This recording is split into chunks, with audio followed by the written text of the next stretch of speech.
नमस्कार दोस्तों, स्वागत है आपका बीपीएससी स्टडी पॉइंट में। आज से हम लोग एक नया लेक्चर सीरीज स्टार्ट करने जा रहे हैं पॉलिटी का।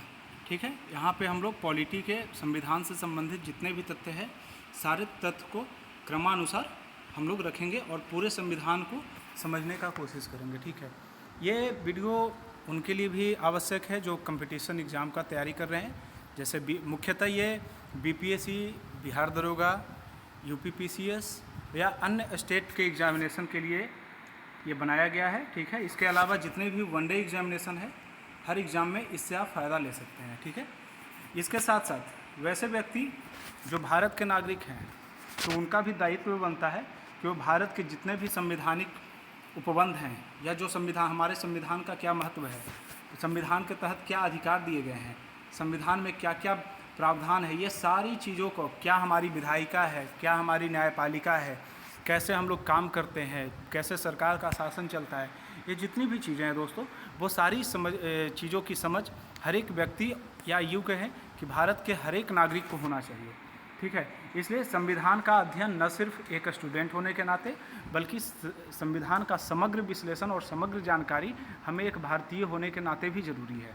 ठीक है, तो इसलिए अगर आपको ये वीडियो अच्छा लगता है तो आप लाइक करें, कमेंट करें और अपने दोस्तों के साथ, परिवार वालों के साथ शेयर करें ताकि वो भी समझ सके कि हमारी जो भारत की आज़ादी हुई थी लगभग 200 साल के बाद, उसके बाद जो संविधान बना है इसका क्या महत्व है और क्या क्या विशेष प्रोविज़न है इसके पास में।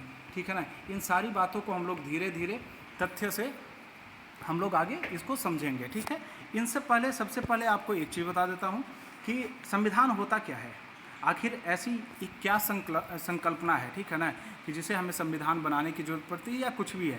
ठीक है, तो आपको सबसे पहले बता देते हैं कि संविधान कुछ नहीं है।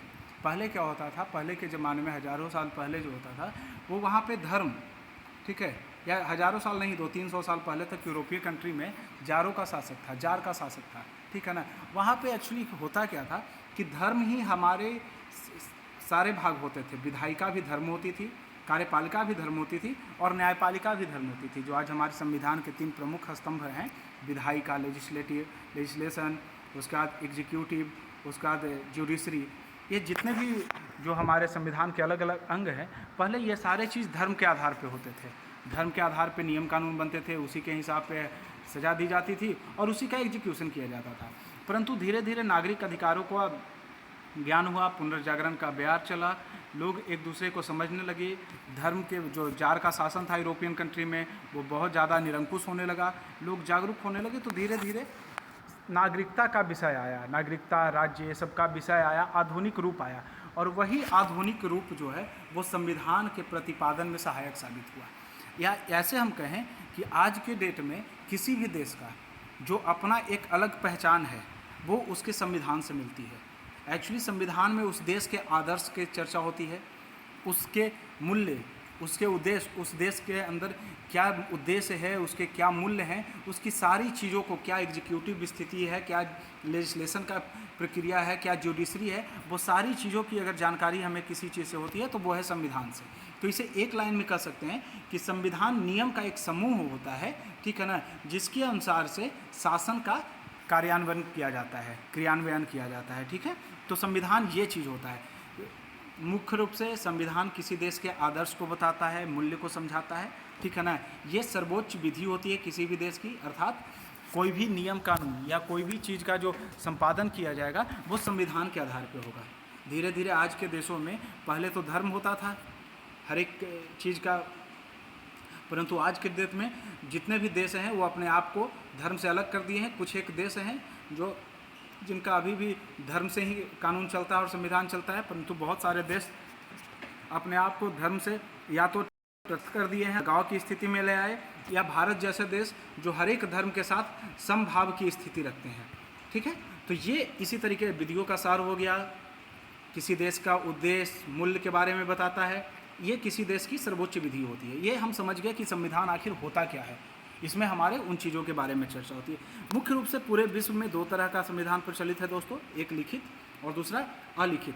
लिखित का मतलब होता है कि जिसमें सारा संग्रह जो है हम लोग लिख करके उसके पूरे संग्रह को कर दिए हैं, और अलिखित में होता है उसमें भी संग्रह होता है परंतु प्रॉपर ढंग से उसका सजावट नहीं होता है। ठीक है। जैसे भारत में एक लिखित, भारत का कह सकते हैं कि सबसे बड़ा, पूरे विश्व में सबसे बड़ा और सबसे ज़्यादा लंबा लिखित संविधान है भारत का, ठीक है। चलिए अब समझते हैं संविधान का महत्व क्यों है, क्यों आखिर संविधान आज के डेट में हर एक देशों के लिए ज़रूरी हो गया, और सभी देश जैसे ही आज़ाद होते हैं तो अपने लिए एक संविधान के निर्माण करते हैं, जैसा कि भारत में भी किया गया। हम लोग उसको आगे धीरे धीरे समझेंगे। तो सबसे ज़्यादा जरूरी है कि हमने पहले भी बताया कि ये राज्य व्यवस्था का 3 प्रमुख अंग, कार्यपालिका, विधायिका और न्यायपालिका के बीच में संबंध स्थापित करता है, उसे प्रॉपर शक्ति प्रदान करता है और हर एक को अपने देश में एग्जीक्यूट करने का मौका देता है, ठीक है। निरंकुश और तानाशाही को रोकता है।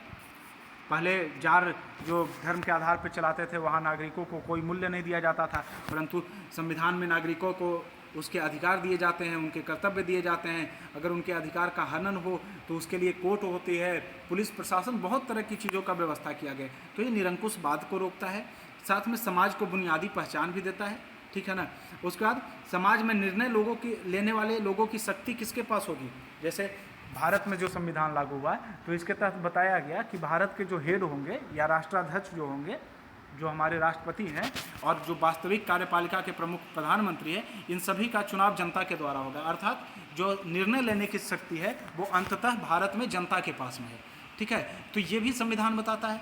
संविधान शक्ति के वर्गीकरण को स्पष्ट करता है, कार्यपालिका की क्या शक्ति होगी, न्यायपालिका की क्या शक्ति होगी, विधायिका की क्या शक्ति होगी, हर एक अलग अलग स्तर पे सारे प्रावधान को ये स्पष्ट करता है। तो अब हम लोग समझ गए कि संविधान क्या है, इसका महत्व क्या है, ठीक है ना।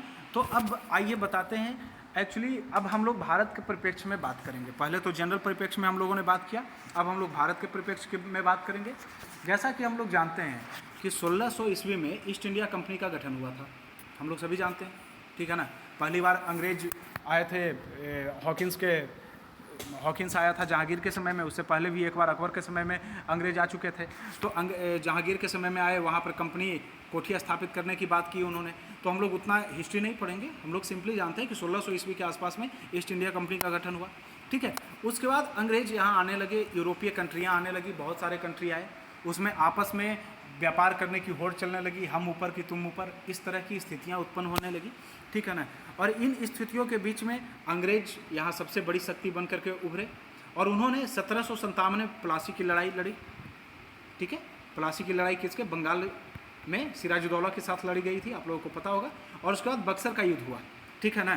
तो ये दोनों जो युद्ध हुआ, इस युद्ध के बाद वास्तविक रूप से अंग्रेज भारत में राजनीतिक सत्ता जो है वो स्थापित कर लिए थे, एक तरह से कहा जाए, क्योंकि इस युद्ध के बाद इनको बंगाल, उड़ीसा और बिहार, ये 3 राज्य की, 3 प्रांत की इनको दीवानी प्राप्त हो गई थी, ठीक है ना। और अप्रत्यक्ष रूप से राजनीतिक सत्ता पर भी ये अधिकार कर लिए थे।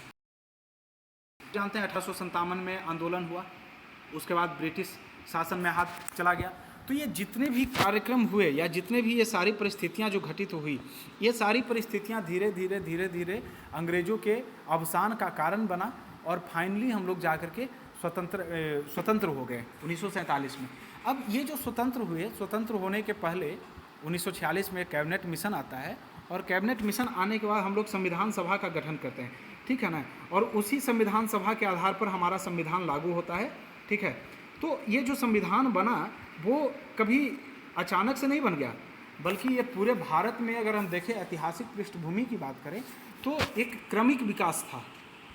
धीरे धीरे करके ये अंग्रेज़ों के पास से धीरे धीरे भारतीयों को जो सत्ता हस्तांतरित किया गया, यही संविधान का विकास है। एक्चुअली हम लोग जो हिस्टोरिकल बैकग्राउंड पढ़ेंगे, इसका ऐतिहासिक बैकग्राउंड पढ़ेंगे, उसमें पढ़ना कुछ नहीं है, इसमें बस ये जानना है कि ईस्ट इंडिया कंपनी पहले आई, वो बंगाल जीत ली, शासन करना स्टार्ट कर दी, तो उससे धीरे धीरे ब्रिटिश क्राउन के पास में शासन चला गया और उस क्राउन से फिर हमारे पास यहाँ के भारतीय के पास में आ गया। तो ये जो सत्ता का क्रमिक रूप से हस्तांतरण हुआ, यही हमारा संविधान का विकास है, ठीक है ना। तो फाइनली हम लोग जानते हैं कि 1934 में एम.एन. राय, जिन्हें एक बहुत इंपॉर्टेंट क्वेश्चन है, इसे याद रखिएगा कि एम.एन. राय जो है उनको भारत में साम्यवाद का जनक कहा जाता है। क्या कहा जाता है? साम्यवाद का जनक।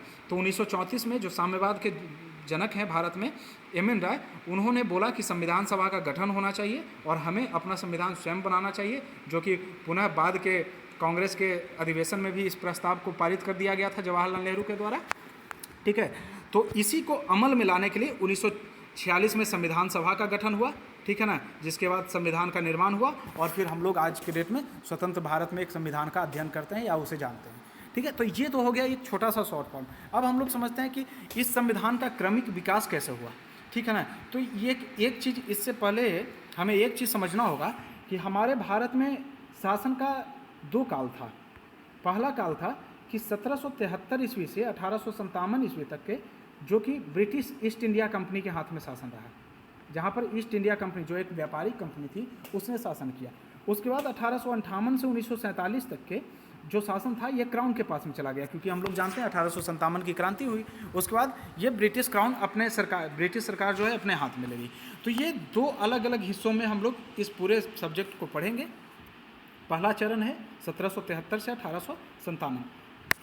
इसके तहत जो क्रमिक विकास हुए, जो हमारे लेजिस्लेशन, जो हमारे संविधान, नए नए नियम कानून आए, बस इसी का चर्चा करना है और उसे हम लोगों को एंजॉय करना है, क्योंकि हमें इस रूप में पढ़ना है कि हमें याद नहीं करना है। हम यहाँ पर कोई ट्रिक नहीं बताने जा रहे हैं, हम आपको याद करने का तरीका नहीं बताने जा रहे हैं, बल्कि हम संविधान का एक समझ आपको देने जा रहे हैं, ठीक है ना, जिससे आपको एक समझदारी विकसित हो और आप ये जान सके कि हाँ, हमारा जो संविधान लागू हुआ 26 जनवरी 1950 को, ठीक है ना, वो एक बहुत छोटे छोटे क्रमिक विकास का दौर था, ठीक है ना। उसके बाद फिर हम लोगों ने वो संविधान लागू किया। तो उसके महत्व को, जो इतने मुश्किल से संविधान मिला है, इसके महत्व, इसके प्रबंध, इसके उपबंध क्या क्या हैं, इन चीज़ों को हम समझेंगे और धीरे धीरे करके इसे एंजॉय करने का कोशिश करेंगे। चलिए आइए हम सबसे पहले समझते हैं 1773 का क्या एक्ट था। एक्चुअली क्या था कि जब बंगाल में अंग्रेज जीत गए तो वो मनमाने ढंग से सारे काम करने लगे, ठीक है ना। वो सारे काम, कभी उपहार लेने लगे, तो अलग अलग तरह के अपने हिसाब से सारे काम करने लगे, व्यापार करने लगे, लोगों से पैसा लेने लगे, बहुत तरह की चीज़ें होने लगी। तो 1773 में सबसे पहली बार ब्रिटिश सरकार जो है एक रेगुलेटिंग एक्ट, रेगुलेटिंग मतलब रेगुलेट करना है, इसको आप ऐसे समझिए कि रेगुलेट किया गया यहाँ पे कंपनी को, ठीक है ना। यहाँ पे बोला गया कि आप इस तरीके से काम कीजिए, आप ऐसे नहीं कर सकते हैं। वहाँ पर एक, इसके लिए कंपनी के लिए एक नियम लाया गया। उस नियम में क्या किया गया कि इसको नियमित किया गया और नियंत्रित किया गया कंपनी को, ठीक है ना। और वहाँ पर बोल दिया गया कि भाई सही है, आप भारत में गए, आप सिर्फ व्यापार नहीं करेंगे, बल्कि आप प्रशासन और राजनीति वाले कार्यों में भी आप अपना योगदान दीजिए और वहाँ पर प्रशासन भी कीजिए और राजनीति भी कीजिए, आपको इसकी छूट मिल गई, ठीक है। हम लोग इससे पहले पढ़ चुके थे कि 1757 में प्लासी की युद्ध हुई, 1764 में बक्सर का युद्ध हुआ, इसमें वो बंगाल में विजयी हो गए। अब वहाँ पर वो अपना नियंत्रण स्थापित कर लिए, ठीक है। इसके बाद यहाँ पर केंद्रीय प्रशासन की शुरुआत हुई। एक्चुअली पहले क्या होता था, समझते हैं इसे। पहले जो है 3 मुख्य रूप से प्रोविंस थे। पहले तो एक बंगाल हो गया, ठीक है, दूसरा मुंबई हो गया और तीसरा मद्रास हो गया, ठीक है ना। तो बंगाल के अलग गवर्नर होते थे, मुंबई के अलग गवर्नर होते थे, मद्रास के अलग गवर्नर होते थे।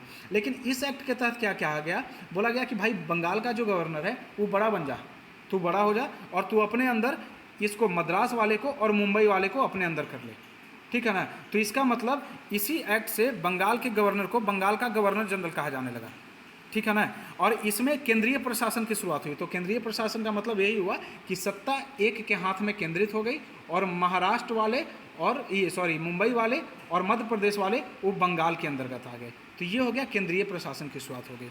इसके बताए ही कि बंगाल के गवर्नर का नाम गवर्नर जनरल हो गया, जिसके तहत आपका जो लॉर्ड हेस्टिंग थे, वारेन हेस्टिंग, ये प्रथम गवर्नर जनरल बने। ये क्वेश्चन हमेशा पूछता है तो इसे आप याद रखेंगे। इसके साथ ही ये जब गवर्नर जनरल बना दिया गया तो इसके सहायता के लिए 4 सदस्य का एक परिषद गठित किया गया, ठीक है ना। और साथ में मुंबई और महाराष्ट्र ये दोनों प्रेसिडेंसी को कलकत्ता के अधीन कर दिया गया, जो हमने बताया भी। हाँ, एक और चीज़ और याद किया जाए, हमेशा क्वेश्चन पूछता है, 1774 में 1773 रेगुलेटिंग एक्ट के तहत एक कोर्ट की भी स्थापना की गई, क्योंकि अगर आप कोर्ट नहीं करेंगे तो कुछ गलत हो रहा है या सही हो रहा है, इसके बारे में निर्णय कौन देगा। आप रेगुलेट करने जा रहे हैं, आप ऐसे याद कीजिए, ठीक है ना, कि रेगुलेट करने जा रहे हैं तो रेगुलेट करने के लिए कोर्ट तो होना जरूरी है। तो वहाँ पर एक कोर्ट का स्थापना किया गया, ठीक है ना, जिसमें एक मुख्य न्यायाधीश थे सर एल्जा एम्पे, इस नाम को भी आप ध्यान में रखिएगा, और 3 अन्य न्यायाधीश थे, ठीक है। बात आगे समझ में। इसके साथ ही हम पहले ही बताए थे कि कंपनी के जो अधिकारीगण थे वो बहुत ज़्यादा उपहार लेते थे, लोगों का शोषण सब कुछ करते थे। तो इसके साथ ही कंपनी के निजी व्यापार पर रोक लगा दिया गया, बोला गया भाई अब आप निजी व्यापार नहीं कर सकते और ना भारतीयों से कोई उपहार ले सकते हैं, ठीक है ना। तो ये सभी तथ्य थे। इसके अलावा जो कंपनी की गवर्निंग बॉडी थी, जिसको हम लोग कोर्ट ऑफ डायरेक्टर कहते हैं, उस पर ब्रिटिश गवर्नमेंट का नियंत्रण बढ़ गया और बोला गया कि भाई आप जो व्यापार करते हैं इसके बारे में सारी जानकारी आप ब्रिटिश क्राउन को अर्थात ब्रिटिश सरकार को देंगे। साथ ही जितने भी राजस्व संबंधी जानकारी है, नागरिक संबंधी जानकारी है या सैन्य संबंधी जानकारी है, वो आप सारे के सारे जानकारी ब्रिटिश संसद को आप देंगे, ठीक है। तो ये था 1773 का रेगुलेटिंग एक्ट। एक बार फिर से हम लोग रिवाइज कर लेते हैं। यह रेगुलेट करने के लिए, नियमित करने के लिए बनाया गया था, क्योंकि जब बंगाल में विजय हुआ उस समय जितने भी ईस्ट इंडिया कंपनी के कर्मचारी लोग थे वो आपस में इंडिविजुअल व्यापार कर रहे थे, खुद का व्यापार कर रहे थे, कंपनी के साथ साथ अपना भी कर रहे थे, इसके साथ साथ बहुत ज़्यादा उपहार और घूस ले रहे थे। तो इन सब चीज़ों को रेगुलेट करने के लिए ये एक्ट मुख्य रूप से लाया गया था। चलिए ठीक है, ये सब इसमें एक सुप्रीम कोर्ट का स्थापना किया गया, बंगाल को हेड बना दिया गया, बोला गया भाई मुंबई और मद्रास तू इसके नीचे आ जा। चलिए अब इसके बाद आते हैं 1781 का सेटलमेंट एक्ट। एक्चुअली जब ये 1773 का एक्ट लाया गया उसमें कुछ कमियां रह गई थी, जिस कमियों को दूर करने के लिए 1781 में सेटलमेंट मतलब सेटल करना, कंपनियों को दूर करना, ठीक है ना। तो ये मुख्य रूप से जो भी कमियां रह गई थी रेगुलेटिंग एक्ट में, उन कमियों को दूर करने के लिए लाया गया, ठीक है ना। इसके साथ साथ एक और चीज़ है कि सर्वोच्च न्यायालय को बोला गया कि भाई आप एग्जीक्यूटिव के कार्य में हस्तक्षेप नहीं कर सकते हैं। अगर कोई व्यक्ति सरकारी पद के हैसियत से कोई काम करता है तो आप वहाँ पर हस्तक्षेप नहीं कर सकते और वहाँ आपके यहाँ कार्रवाई नहीं हो सकती। इसके बारे में ये चीज़ आप ध्यान रखिएगा। मतलब जैसे आज के डेट में एग्जीक्यूटिव या लेजिस्लेशन कोई भी काम करती है तो सुप्रीम कोर्ट उस पर संज्ञान ले सकती है ना, अगर संविधान के बेसिक स्ट्रक्चर के अगेंस्ट में रहे।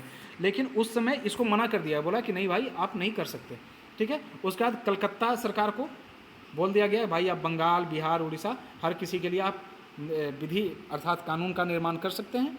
और एक और चीज़ बोला गया कि भाई आप थोड़ा ख्याल रखिएगा भारतीयों के धार्मिक और सामाजिक रीति रिवाज का, आप उनको ज़्यादा ठेस पहुंचाइएगा मत।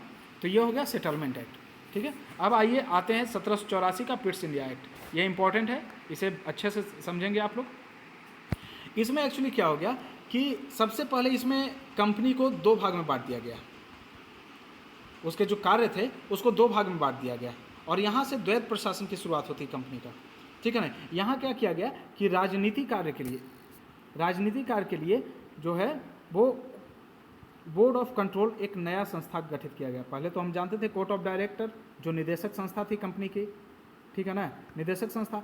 अब एक नई संस्था गठित, क्योंकि एक्चुअली हुआ क्या था कि व्यापार के साथ साथ राजनीति में भी हस्तक्षेप करना ये उनके लिए बहुत मुश्किल हो रहा था, थोड़ा सा मुश्किल हो रहा था। इस चक्कर में ब्रिटिश गवर्नमेंट ने क्या किया, बोला कि भाई राजनीतिक कार्य के लिए एक अलग हम लोग कमेटी बनाते हैं और वाणिज्यिक जो व्यापार देखेगा उसके लिए तो कोर्ट ऑफ डायरेक्टर है ही है, शुरू से निदेशक मंडल तो है ही है। तो एक नई संस्था बोर्ड ऑफ कंट्रोल का गठन कर दिया गया जिसमें 6 सदस्य थे, ठीक है। उसके तहत अर्थ मंत्री, राज्य मंत्री जो भारत राज्य मंत्री थे और 4 अन्य, ये सभी के सभी ब्रिटिश पार्लियामेंट के थे। एक अर्थ मंत्री थे, अर्थशास्त्र मतलब हमारे क्या बोलते हैं इकोनॉमिक मिनिस्टर, उसके बाद राज्य मंत्री थे, उसके बाद 4 अन्य मंत्री थे, ठीक है। तो टोटल 6 मंत्री बोर्ड ऑफ कंट्रोल में। तो यह ध्यान रखिएगा कि पहली बार बोर्ड ऑफ कंट्रोल जो है वो 1784 के समय आया है और बोर्ड ऑफ कंट्रोल किससे संबंधित था, तो राजनीतिक कार्य को कंट्रोल कर रहा था, यह ध्यान रखिएगा। और कोर्ट ऑफ डायरेक्टर शुरू में पहले भी वाणिज्य कार्य करता था तो उसके लिए था। यहाँ पे द्वैत शासन, जैसा कि बताए ये 2 भाग में बांट दिया गया, तो यहाँ पे द्वैत शासन की शुरुआत हो गई, ये ध्यान रखिएगा। पहली बार कंपनी क्षेत्र को ब्रिटिश आधिपत्य क्षेत्र कहा गया, ठीक है। और साथ में अब ब्रिटिश आधिपत्य क्षेत्र हो गया तो ब्रिटिश सरकार को कंपनी के जितने भी कार्य थे और जितना भी इसका प्रशासन संबंधी जो भी चीज़ें थी वो सारा का सारा ब्रिटिश सरकार को देना अनिवार्य बना दिया गया, ठीक है। और जो हम लोगों ने पिछले 1773 में पढ़े थे कि गवर्नर जनरल की एक परिषद होगी जिसकी संख्या सदस्यों की संख्या 4 होगी, उसका घटा करके 3 कर दिया गया। उसमें बोला भाई एक मुख्य सेनापति भी रहेगा और बाकी 2 अन्य रहेंगे। तो ये 1784 के कुछ एक्ट थे, इसे हम लोगों ने देखा। कुछ और प्रोविज़न है, इसको देख लेते हैं।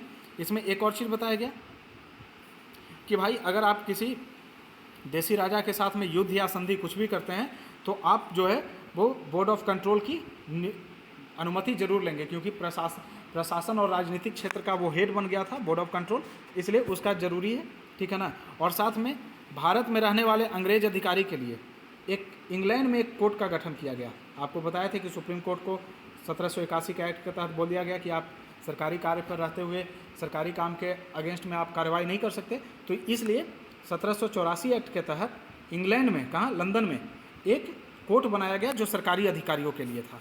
तो ये था ईस्ट इंडिया एक्ट। इसे समझ लिए। सबसे इसका मुख्य प्रावधान ये है, द्वैत शासन की शुरुआत हो गई, राजनीतिक कार्य के लिए बोर्ड ऑफ कंट्रोल, वाणिज्यिक कार्य के लिए कोर्ट ऑफ डायरेक्टर, ठीक है ना। उसके बाद इसमें गवर्नर जनरल की जो परिषद की संख्या थी 4 से घटा करके 3 कर दिया गया। समझ गए? चलिए। और पहली बार जो है भारत को ब्रिटिश साम्राज्य का राज्य कहा जाने लगा। ठीक है, पहली बार भारत को ब्रिटिश साम्राज्य का राज्य कहा जाने लगा और ब्रिटिश सरकार का कंपनी पर पूर्ण रूप से नियंत्रण हो गया, क्योंकि उन्होंने 2 बॉडी की स्थापना कर दी। एक तो पहले से कोर्ट ऑफ डायरेक्टर था। चलिए अब आगे हम लोग देखते हैं 1786 का, ये एक एक लाइन का है, थोड़ा सा इसे देख लेते हैं। 1786 का जो चार्टर अधिनियम था वो मुख्य रूप से इसलिए था, पहले मुख्य सेनापति अलग होता था, अब क्या किया इसमें कि गवर्नर जनरल को ही मुख्य सेनापति का शक्ति दे दिया। पहले हम लोगों ने देखा था 1784 में कि एक मुख्य सेनापति, कमांडर इन चीफ एक अलग होंगे, लेकिन इसमें मुख्य सेनापति की शक्ति गवर्नर जनरल को दे दिया गया। ठीक है। और 1793 में एक चार्टर अधिनियम आया जिसमें क्या किया गया, बोला कि भाई अब अभी तक क्या होता था कि जितने भी भारत में काम करने वाले ईस्ट इंडिया कंपनी के कर्मचारी थे, ठीक है ना, उन सभी को वेतन जो है वो उसके व्यापार के प्रॉफिट से दिया जाता था। लेकिन 1793 में पहली बार यह व्यवस्था की गई कि नहीं, अब व्यापार के प्रॉफिट से आपको नहीं दिया जाएगा, अब भारतीय राजस्व से दिया जाएगा। तो ये ध्यान रखेंगे 1793 के एक्ट में उनकी पेमेंट जो है, ब्रिटिशर्स की पेमेंट जो है वो भारतीय राजस्व से देने की व्यवस्था की गई। और इसमें कंपनी के अधिकार पत्र को 20 वर्ष के लिए बढ़ा दिया गया। एक्चुअली क्या होता था ना कि जब से कंपनी 1600 से जब से गठित हुआ है तब से 15 साल 20 साल के लिए बढ़ा करके इनको अधिकार पत्र दिया जाता था। तो हर एक 20 साल के बाद इनका अधिकार पत्र बढ़ाया जाता है। हाँ चलिए ठीक है, इतना दिन के लिए और भारत में आप कर सकते हैं, इतना दिन के लिए और कर सकते हैं। तो 1793 में बढ़ा दिया गया 20 वर्ष के लिए।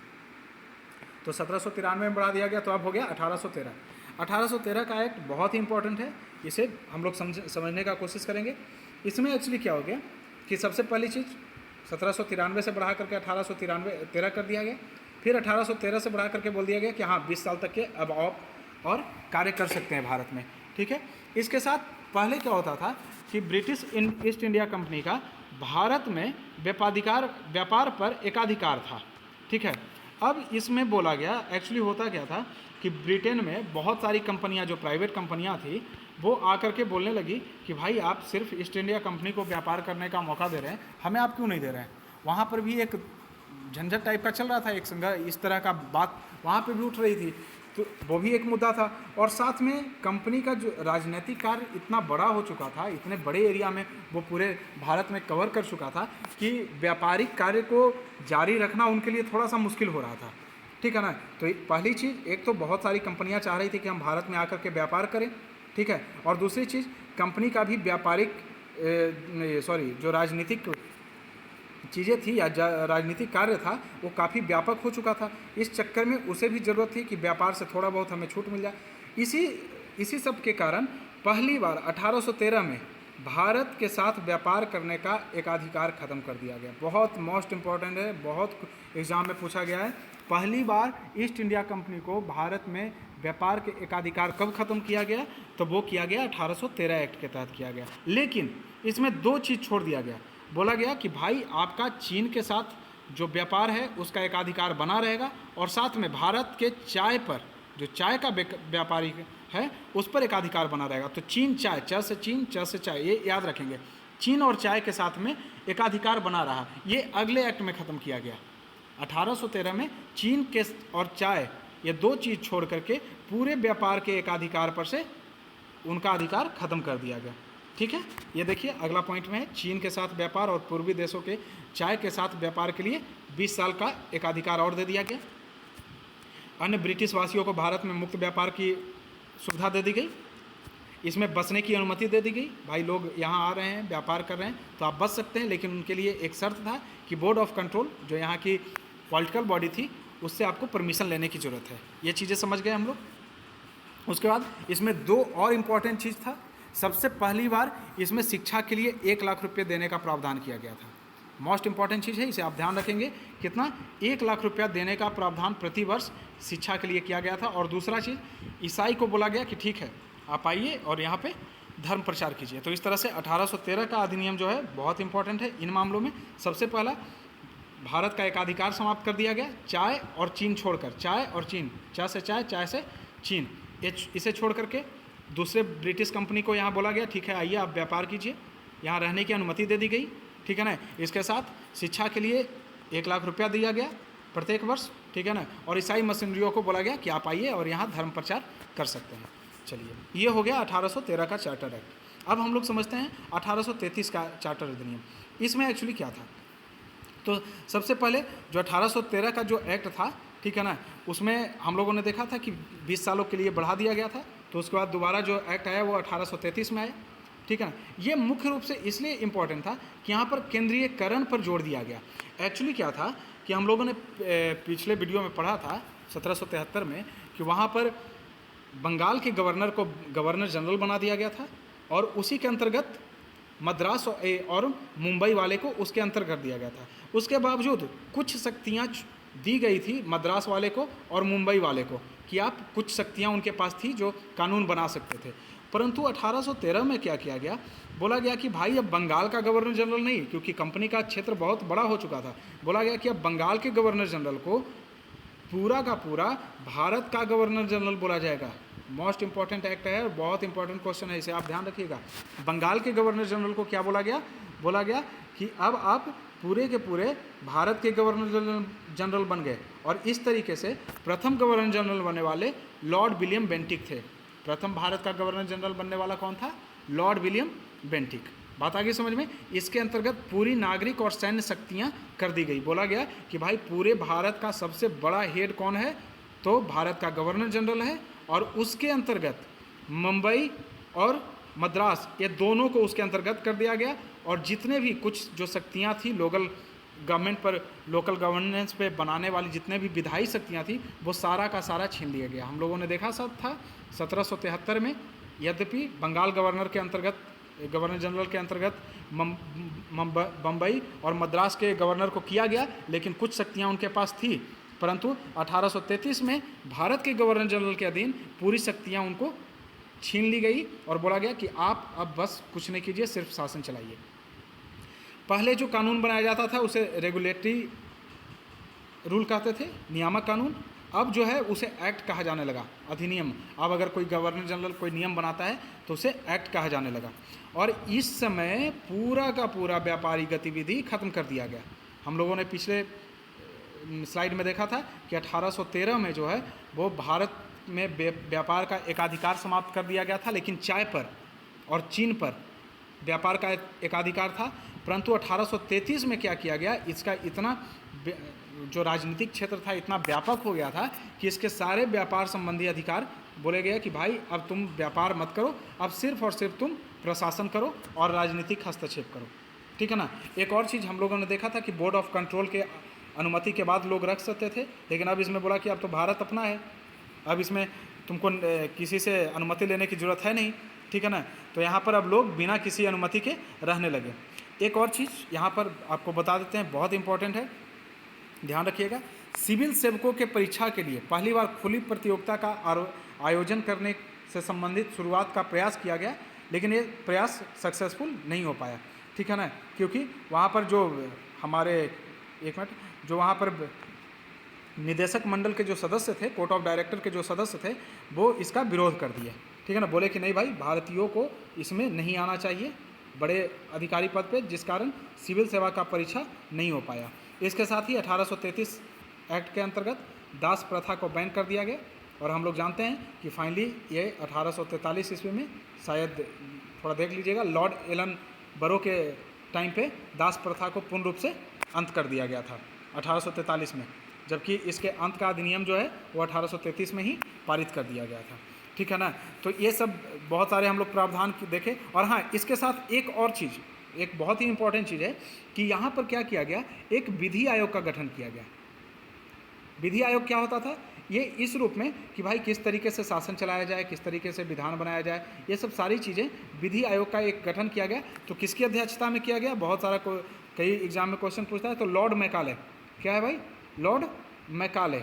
विधि आयोग का अध्यक्षता किसके ये में किया गया? तो लॉर्ड मैकाले। कब विधि आयोग का गठन कब किया गया? 1833 में। कौन किया? तो लॉर्ड मैकाले। एक और चीज़, आधुनिक शिक्षा का जनक भी लॉर्ड मैकाले को कहा जाता है। अंग्रेजी शिक्षा का ये प्रतिपादक था भारत में। यह इसका आप पढ़ेंगे तो स्पंदन का सिद्धांत आता है, जिसमें बोला जाता है कि एक वर्ग को आप पढ़ा दीजिए, धीरे धीरे वो दूसरे नीचे वाले वर्ग को पढ़ाएगा। जिस तरीके से पानी रिश्ते रिश्ते नीचे चला जाता है, उसी तरीके से। तो ये बहुत सारी ये हिस्ट्री का टॉपिक है, इसे हम लोग बाद में देखेंगे। तो यहाँ पे एक और चीज़ बताते हैं। पहले कार्यकारी परिषद के सदस्य 3 कर दिए गए थे। सबसे पहले 1773 में 4 थे, फिर घटाकर 3 कर दिए गए, फिर यहाँ एक सदस्य बढ़ा दिया गया। और वो सदस्य कौन था? विधि आयोग। विधि आयोग का जो अध्यक्ष था, उसको विधि सदस्य के रूप में लॉर्ड मैकाले को चौथा सदस्य के रूप में नियुक्त कर दिया गया। तो ये सारी बातें थी 1833 की। आप इसे जरूर याद रखेंगे, ठीक है ना? इसे ध्यान रखेंगे, समझने का 2-3 बार आप देखें, आप समझ जाएंगे। इसमें सबसे पहला चीज़ था कि बंगाल के गवर्नर जनरल को भारत का गवर्नर जनरल बना दिया गया। सारी शक्तियाँ, नागरिक और सैन्य शक्तियाँ उसके अंदर समाहित कर दी गई। बोला गया भाई मद्रास और बम्बई तुम कुछ मत करो, सारा काम हम करेंगे, तुम बस ऐश करो, ठीक है ना? उसके बाद अब अधिनियम एक्ट कहा जाने लगा, ठीक है। उसके बाद इसको सिर्फ और सिर्फ राजनीतिक बॉडी बना दी गई, पॉलिटिकल बॉडी बना दी गई। ईस्ट इंडिया कंपनी को सारे व्यापार करने का, इसका जितने भी गतिविधि थे खत्म कर दिए गए। बोला भाई अब चाय चूर कुछ नहीं पीना है, अब सीधे कॉफ़ी पियो, ऐश करो, ठीक है। सिविल सेवकों के लिए परीक्षा का आयोजन करवाया गया, ठीक है ना। उसके बाद विधि आयोग, प्रथम विधि आयोग का गठन किया गया लॉर्ड मैकाले के अध्यक्षता में। और एक जो कार्यकारी परिषद थी, उसमें चौथा विधि सदस्य किसको बनाया गया? तो लॉर्ड मैकाले को बनाया गया, ठीक है। तो इस तरीके से हम लोगों ने देखा कि 1833 का चार्टर अधिनियम क्या है, ठीक है। अब हम लोग देखेंगे 1853 का चार्टर अधिनियम। इसमें एक्चुअली क्या किया गया कि इसमें इस जो गवर्नर जनरल की शक्ति थी, पहले क्या होता था कि गवर्नर जनरल का जो कार्यकारी परिषद था, वही विधि भी बनाता था और वही जो है एग्जीक्यूट भी करता था। मतलब कार्यपालिका और विधायिका दोनों एक साथ थी, ठीक है ना। 1853 के एक्ट में क्या किया गया कि विधायिका और कार्यपालिका ये दोनों को अलग अलग कर दिया गया। जिस तरीके से अभी हमारे देश में 3 चीज़ है ना, विधायिका है, कार्यपालिका है, न्यायपालिका है, उसी तरीके से अभी तक जो है 1833 या 1852 तक हम कहें तो भारत में जो गवर्नर जनरल का, भारत के गवर्नर जनरल का जो कार्यकारी परिषद था, जिसमें 4 सदस्य थे, वही कानून बनाने का भी काम करते थे और एग्जीक्यूट करने का भी काम करते थे। अब चूँकि क्षेत्र विस्तार हो गया था, तो इस कारण बोला गया कि भाई विधायी शक्ति, कानून बनाने के लिए एक अलग संस्था होना चाहिए और प्रशासनिक शक्ति के लिए अलग संस्था होना चाहिए। तो प्रशासनिक कार्य के लिए तो आपका जो एग्जीक्यूटिव काउंसिल था, कार्यकारी परिषद था, उसी के लिए था। लेकिन विधान बनाने के लिए एक नई विधान परिषद का गठन किया गया, जिसे बोला गया भारतीय विधान परिषद। याद रखिएगा आप, इसे क्या बोला गया? भारतीय विधान परिषद, जो एक तरह से लघु संसद जिसे कहते हैं। कई बार क्वेश्चन पूछता है कि लघु संसद क्या था, तो लघु संसद वही था जो 1853 में कानून बनाने के लिए एक अलग परिषद का गठन किया गया था, विधान परिषद का गठन किया गया था, ठीक है। तो ये चीज़ आप समझ लेंगे। यहाँ से द्वैत, ये भी एक तरह से द्वैत शासन, द्वैत शासन तो इसे नहीं कह सकते, ये भी यहाँ पर उनकी शक्तियों को 2 वर्गों में विभाजित कर दिया गया, विधायी और कार्यकारी, ठीक है। यहाँ पर सिविल सेवकों के परीक्षा के लिए, खुली परीक्षा के लिए व्यवस्था शुरू कर दिया गया। उस समय तो 1833 में नहीं किया गया था, लेकिन इस समय किया गया, ठीक है ना। और 1854 में सिविल सेवा से संबंधित एक ली आयोग का गठन किया गया। क्या गठन किया गया? ली आयोग का, ठीक है ना। सॉरी, ली आयोग नहीं, एक मैकाले समिति का गठन किया। लॉर्ड मैकाले के अध्यक्षता में ली आयोग तो बाद में गठित हुआ था। ली आयोग भी सिविल सेवा से संबंधित है, जो मॉन्टेग्यू चेम्सफोर्ड सुधार के बाद इसका गठन हुआ था। और 1923 से फिर 1926 से फिर हमारे यहाँ सिविल सेवा का एग्ज़ाम स्टार्ट हो गया था, तो उस समय ली आयोग गठित हुआ था। थोड़ा माफ़ कीजिएगा, यहाँ पे मैकाले समिति की नियुक्ति की गई सिविल सेवा से संबंधित। तो अगर कोई पूछे कि मैकाले समिति की नियुक्ति कब की गई, तो 1854 में किस एक्ट के तहत? 1853 एक्ट के तहत। किस लिए था? तो सिविल सेवा से संबंधित था, ठीक है। कोई दिक्कत समझ में आ रही है बात को? चलिए अब एक चीज़ यहाँ पर देखिए, ये जो विधान परिषद का गठन किया गया, ठीक है ना, तो इसमें 6 नए सदस्य को जोड़े गए। टोटल 12 सदस्य थे और 6 नए सदस्य के जोड़े गए। और इसमें बोला गया कि भाई अब कुछ प्रांतों से भी इसमें चुनाव करो, ठीक है ना। कुछ प्रांतों से भी चुनाव करो। और ये जो 6 नए सदस्य जोड़े गए, इसमें से 4 सदस्य का चुनाव जो है वो बंगाल, मद्रास, मुंबई और आगरा के स्थानीय सरकार द्वारा किया गया। ये चीज़ आप याद रखिएगा। मतलब यहाँ से ये क्या किए कि एक्चुअली जोर पड़ रहा था कि भाई भारत में अगर शासन करना है तो यहाँ के लोग का थोड़ा बहुत तो मदद लेना पड़ेगा। तो ये जो विधान परिषद गठन किया गया है, ये टोटल 12 सदस्य था, जिसमें 6 नए सदस्य का गठन ये किया गया। इस 6 में 4 भारतीय होना अनिवार्य कर दिया गया। उन 4 में कौन था? बंगाल के एक थे, एक मद्रास से, एक मुंबई से और एक आगरा से। ये चीज़ समझिएगा। उसके बाद जो बोर्ड ऑफ डायरेक्टर था, निदेशक मंडल था, वो 24 संख्या होती थी पहले उसकी। कितनी थी? 24। अब उसकी संख्या 18 कर दी गई 1853 में। ये चीज़ ध्यान रखिएगा। तो हम लोग क्या क्या पढ़े? गवर्नर जनरल की शक्ति को 2 भागों में बांट दिया गया, शक्ति अलग कर दिया। भारतीय विधान परिषद का गठन करके प्रशासनिक शक्ति के लिए तो वो था ही था एग्जीक्यूटिव काउंसिल 4 सदस्यीय जो था, ठीक है ना।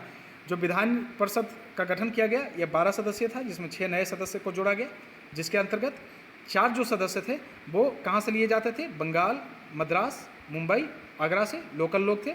और बोर्ड ऑफ डायरेक्टर की संख्या जो है 24 से घटा करके 18 कर दी गई। तो हम लोगों ने इतनी चीज़ें देख ली। ये हमारा 1853 तक समाप्त हो गया। अर्थात हम लोगों ने क्या देखा? हम लोगों ने देखा कि कंपनी के अंतर्गत जो शासन था 1773 से लेकर के 1857 तक, वो हमने 1853 के एक्ट तक देख लिया। ठीक है। अब हम लोग अगले वीडियो में देखेंगे 1858 एक्ट। वहाँ पर क्या होता है कि प्रथम स्वतंत्रता संग्राम 1857 की लड़ाई हो जाती है, उसके बाद व्यापक रूप से परिवर्तन आ जाता है।